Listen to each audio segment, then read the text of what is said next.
नमस्कार 99 न्यूज के इस बुलेटिन में आपका स्वागत है। मैं हूं आपके साथ सोमनाथ तिवारी। बढ़ते हैं आज की खबरों की ओर। धनबाद सरायढेला स्थित अरनियाज रेस्टोरेंट के कर्मचारी ने फांसी लगाकर आत्महत्या कर ली। सोमवार की शाम को रेस्टोरेंट की छत पर ही उसका शव फंदे से झूलता मिला। घटना की सूचना पाकर सरायढेला थाने की पुलिस मौके पर पहुंची।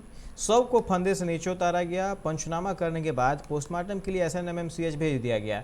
इस संबंध में होटल के कर्मचारियों ने बताया कि बलियापुर निवासी शेख इनायत होटल में हाउसकीपिंग का काम करता था। वह शादीशुदा था। सोमवार की शाम को वह फ़ोन पर बात करते हुए छत की तरफ गया।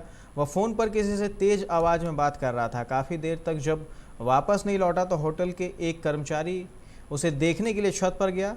कर्मचारी ने देखा कि छत पर लोहे की सीढ़ी में रस्सी का फंदा बनाकर इनायत ने फांसी लगा ली है। पुलिस का कहना है कि प्रथम दृष्टया घरेलू विवाद में फांसी लगाने की बात सामने आ रही है। उसका फ़ोन जब्त कर जाँच की जा रही है।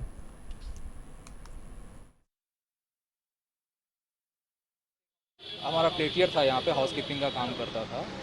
वो कुछ आज शाम में फांसी लगा लिया। कुछ घरेलू विवाद चल रहा था उसका, उस कारण वो फांसी लगा लिया 1 घंटे पहले। कितने दिन से काम करता है? ये 4-5 दिन से कर रहा था हमारे यहाँ काम। रिलायंस होटल्स में रेस्टोरेंट में जो है सो MD इनायत शेख इनायत उर्फ आशीष था। वो काम कर रहा था पिछले 5-7 दिनों से यहाँ, और जो है सो आज जो है सो सुसाइड कर लिया सामने। तो मौत कैसे हुई? फांसी को लेकर के या हाँ, जैसा देखा गया है उससे तो लग रहा है, क्योंकि वो गले में रस्सी बांध के जो है सो जो सीढ़ी है, सीढ़ी से लटका हुआ था। देखा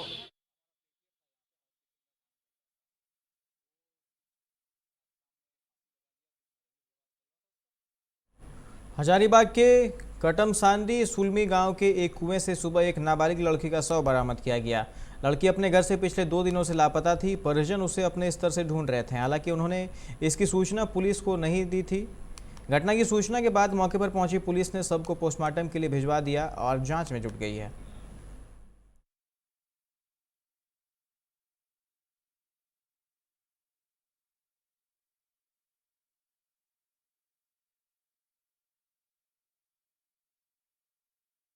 रांची में बीजेपी नेता अरुण पांडे के पुत्र राहुल पांडे ने आत्महत्या कर ली है। मामला जगन्नाथपुर थाना क्षेत्र का है। घटनास्थल से किसी प्रकार का कोई सुसाइड नोट नहीं मिला है। परिजनों की तरफ से भी फिलहाल आत्महत्या का कोई कारण नहीं बताया गया है। राहुल का रांची के बिरसा चौक में अपनी मोबाइल की दुकान है।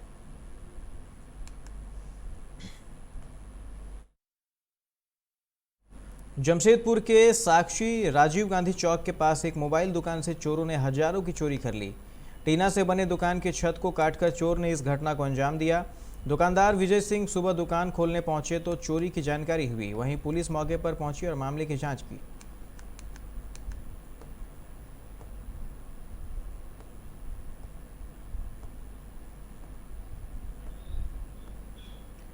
गुमला के घाघरा पुराना पेट्रोल पंप के सामने स्थित केला बागान में 2 अधेड़ की धारदार हथियार से काटकर हत्या कर दी गई है। वारदात की जानकारी मिलने के बाद गुमला पुलिस घटनास्थल पर पहुंचकर दोनों शवों को अपने कब्जे में कर लिया है। हत्या की वजह फिलहाल स्पष्ट नहीं है। मृतकों की पहचान M देवदासु और लोकेश के रूप में की गई है।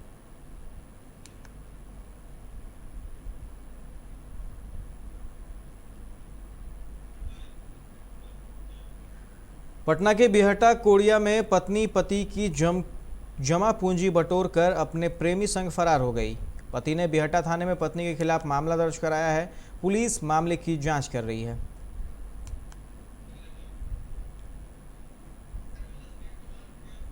बिहार के गया में दरिंदगी का एक दिल दहला देने वाली वारदात सामने आई है। यहां 32 साल की महिला को अगवा करके दरिंदे नदी किनारे सुनसान इलाके में ले गए। वहां 14 बदमाशों ने महिला के साथ बारी बारी से रेप किया। ग्रामीणों की सूचना पर पुलिस मौके पर पहुंच गई। पुलिस को देखकर बदमाश नंगे बदन कपड़े जूते चप्पल छोड़कर भाग गए। पीड़ित महिला की हालत गंभीर है। उसे मगध मेडिकल कॉलेज में एडमिट कराया गया है।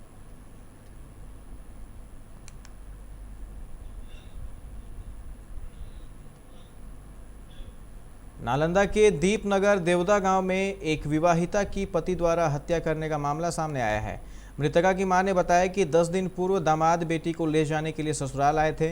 इस दौरान दामाद ने बेटी के साथ गाली गलौज किया और बेटी को जबरदस्ती अपने घर देवधा लेकर चले गए और देवधा गांव के ही लोगों द्वारा सूचना मिली कि उसकी बेटी की हत्या कर शव को गायब कर दिया गया है।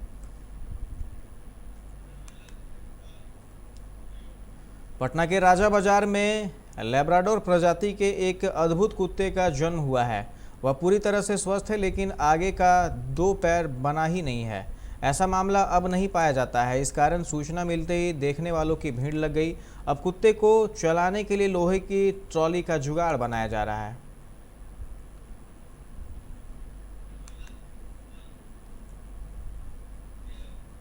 तालिबान के कब्जे के बाद अफगानिस्तान में हालात लगातार बिगड़ रहे हैं। काबुल एयरपोर्ट पर लोगों की अफरा तफरी के बीच भारत वहां से अपने लोगों को लगातार निकालने का प्रयास कर रहा है। वहीं 25 भारतीय नागरिकों सहित 78 यात्रियों को लेकर एयर इंडिया की एक फ्लाइट तजाकिस्तान के दुशांबे से नई दिल्ली पहुंची है। इसके अलावा विमान से गुरु ग्रंथ साहिब की 3 प्रतियों को भी लाया गया है। केंद्रीय मंत्री हरदीप सिंह पुरी काबुल से आए, गुरु ग्रंथ साहिब के स्वरूपों को दिल्ली एयरपोर्ट से बाहर लेकर आए। भारतीय विदेश मंत्रालय ने कहा है कि सरकार अफगानिस्तान से सभी भारतीय नागरिकों की सुरक्षित वापसी के लिए प्रतिबद्ध है।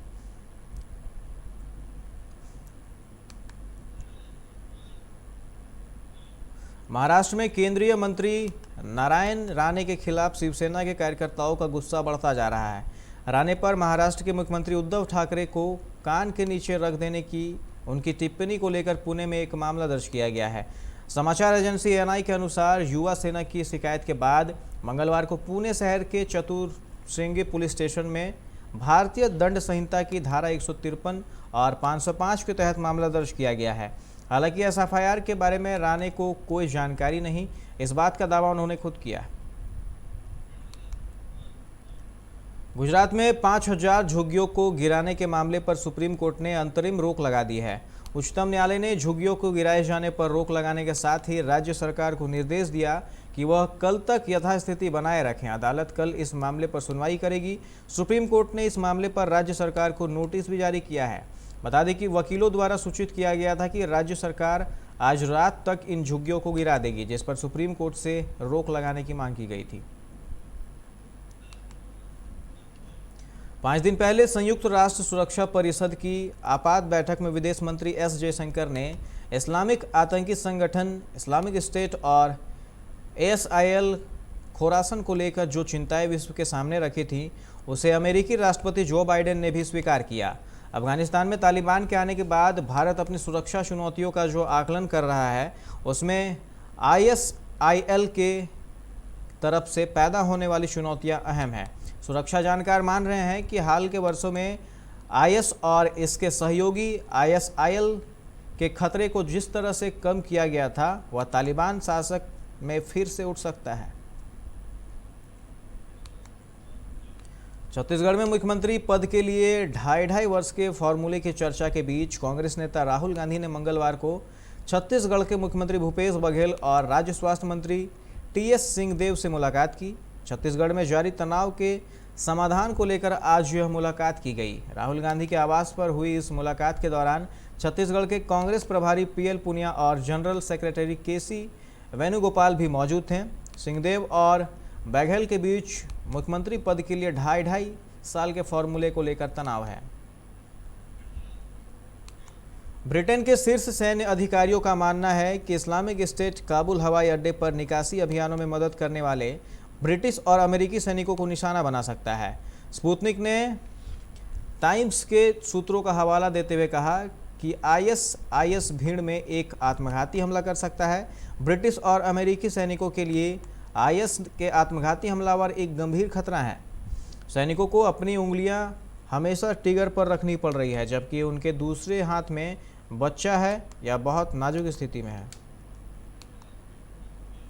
अफगानिस्तान में तालिबान पर कब्जे के बाद जहां सबसे अधिक खौफ महिलाओं को लेकर है, वहीं पुरुष भी इससे अलग नहीं है। महिलाओं के लिए जहां तालिबान ने साफ कर दिया है कि वो बुर्का या हिजाब में से कोई एक विकल्प चुन सकती हैं, वहीं पुरुषों के लिए भी अब ड्रेस कोड तैयार हो रहा है।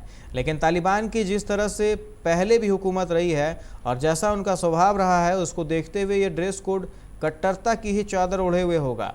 इसमें यह भी साफ है कि अफगानिस्तान में अब पश्चिमी देशों का फैशन नहीं चलने वाला है।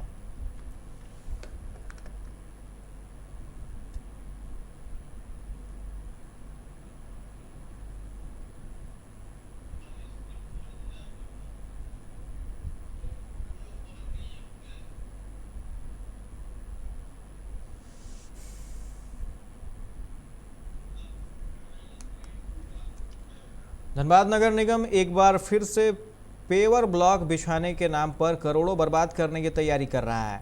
नगर निगम के सभी 5 अंचलों के लिए निगम ने 2-2 करोड़ रुपए का पेवर ब्लॉक बिछाने का निर्णय लिया है। इसे लेकर टेंडर भी निकाल दिया गया है। धनबाद नगर निगम में पिछले 5 साल में 150 करोड़ रुपए से अधिक का पेवर ब्लॉक बिछाया गया। पेवर ब्लॉक बिछने से उस इलाके की खूबसूरती तो बढ़ गई, लेकिन इसकी सुरक्षा को लेकर नगर निगम ने कभी इंतजाम नहीं किया।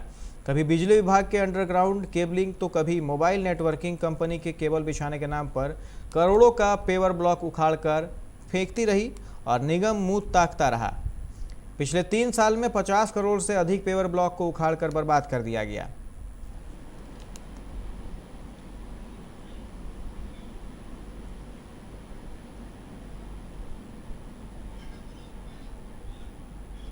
इस बुलेटिन में फिलहाल इतना ही। तमाम खबरों के लिए आप देखते रहे 99 न्यूज। नमस्कार।